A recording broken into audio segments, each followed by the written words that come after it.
Hello বন্ধু, সকাল সকাল চা খাওয়া হয়ে গেল, বাজারে চলে গেছি। এরপরে মাছ নিয়ে এসেছি, কাটা হয়ে গেল মাছ। এই দেখো এতগুলো মাছ কেটেছি আমি একা হাতে। এরপরে মাছ নুন মাখানো হবে, নুন মাখানো হয়ে গেল, রান্না বান্না শুরু।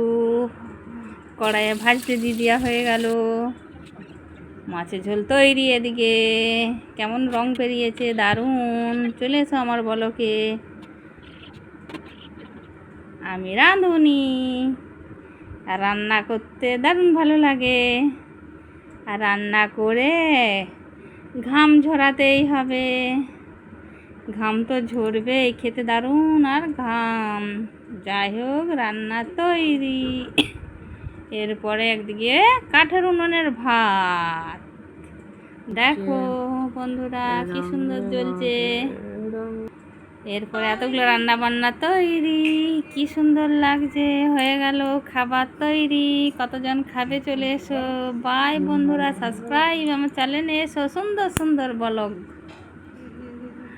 কেমন থালা সাজিয়েছি, কতজনের খাবার তৈরি একা হাতে। আহা বাহার বাঙালির ভোজ।